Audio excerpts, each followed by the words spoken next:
Assalamualaikum warahmatullahi wabarakatuh. Selamat siang semuanya. Perkenalkan, nama saya Strisha Nadine.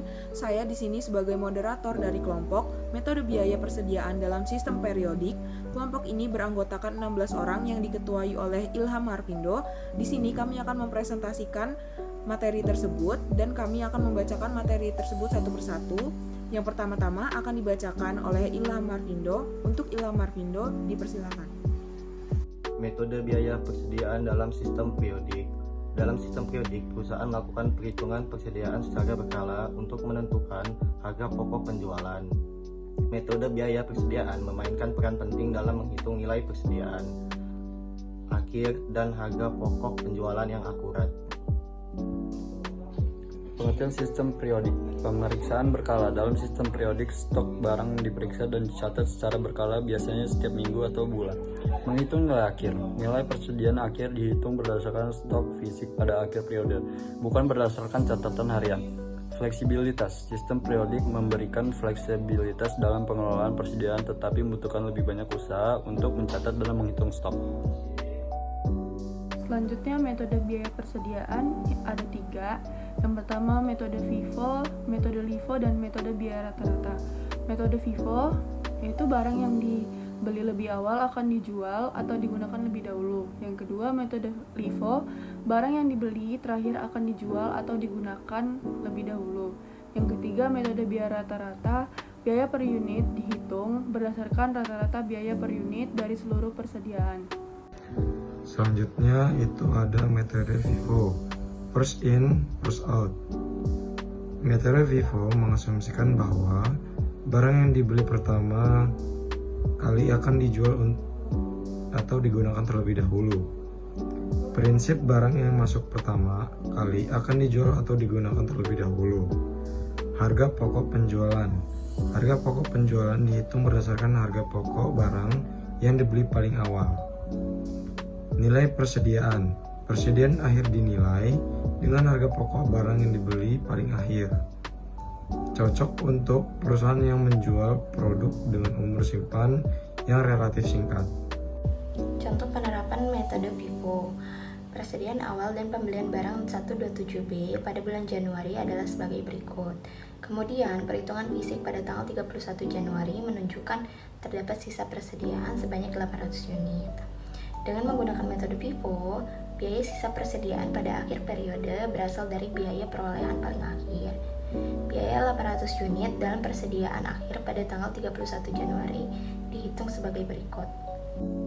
Contoh penerapan metode FIFO yaitu hubungan beban pokok penjualan untuk bulan Januari dari persediaan akhir per 31 Januari, yaitu dengan cara mengurangkan biaya persediaan per 31 Januari sebesar 18.460.000 dari biaya barang tersedia untuk dijual sebesar 45.180.000 akan menghasilkan beban pokok penjualan sebesar 26.720.000 seperti ditunjukkan berikut ini. Persediaan akhir per 31 Januari sebesar 18.460.000 berasal dari biaya perolehan paling akhir. Beban pokok penjualan sebesar 26.720.000 berasal dari biaya persediaan awal dan biaya paling awal.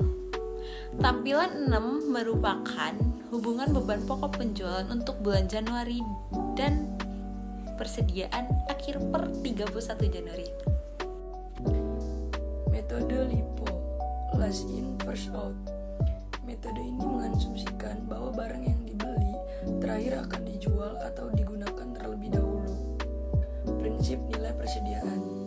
Barang yang masuk persediaan akhir dinilai terakhir akan dijual atau dengan harga pokok barang digunakan terlebih dahulu atau yang dibeli paling awal.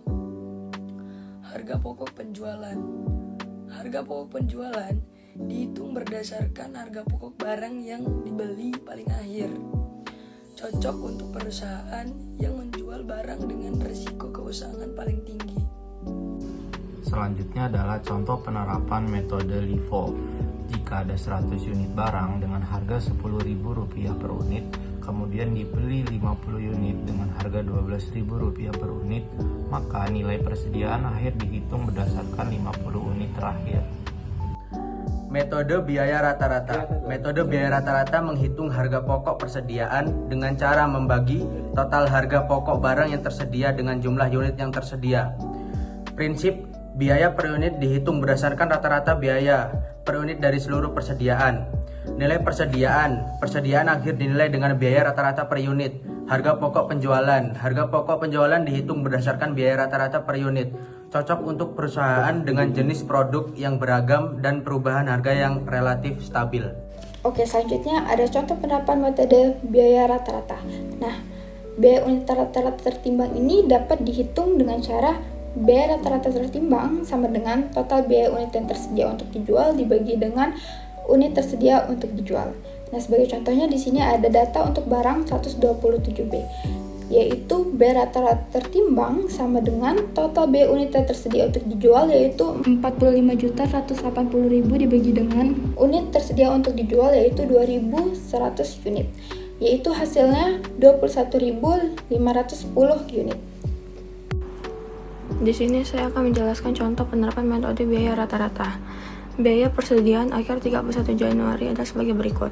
Persediaan 31 Januari 17.208.000 sama dengan 800 unit kali R 21.510. Mengurangkan biaya persediaan per 31 Januari dari biaya barang tersedia untuk dijual akan menghasilkan beban pokok penjualan seperti berikut ini.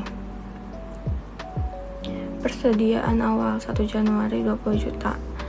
Pembelian 11.200.000 ditambah 13.980.000 sama dengan 25.180.000. Biaya barang tersedia untuk dijual di bulan Januari 45.180.000. Persediaan akhir 31 Januari 17.208.000. Beban pokok penjualan sama dengan 27.972.000. Keuntungan dan kelemahan masing-masing metode. Yang pertama ada FIFO, first in, first out. Keuntungannya, metode FIFO mencerminkan biaya yang sebenarnya terjadi dan cocok pada barang yang mudah rusak atau kadaluarsa.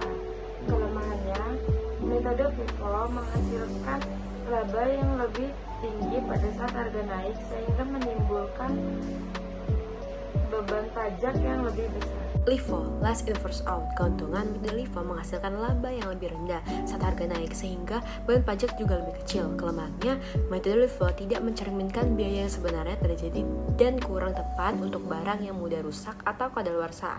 Biaya rata-rata. Yang pertama ada keuntungan. Metode biaya rata-rata mencerminkan harga pokok yang stabil dan mudah diterapkan serta tidak dipengaruhi oleh fluktuasi harga. Yang kedua ada kelemahan.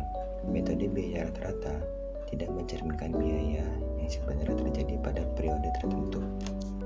Kesimpulan dan saran. Yang pertama, pilih metode yang tepat. Perusahaan harus memilih metode biaya persediaan yang sesuai dengan karakteristik bisnisnya. Yang kedua, pertimbangkan tujuan.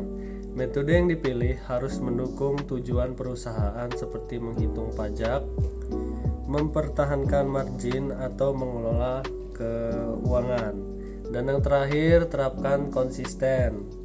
Metode yang dipilih harus diterapkan secara konsisten untuk menjaga konsistensi laporan keuangan. Terima kasih. Baik, itu tadi materi yang sudah kami sampaikan dan kami presentasikan dari kelompok kami. Terima kasih atas perhatian teman-teman semua dan mohon maaf apabila ada salah kata dan salah penyebutan dalam materi kami. Kami mohon maaf. Saya akhiri. Wabillahi taufiq wal hidayah. Wassalamualaikum warahmatullahi wabarakatuh.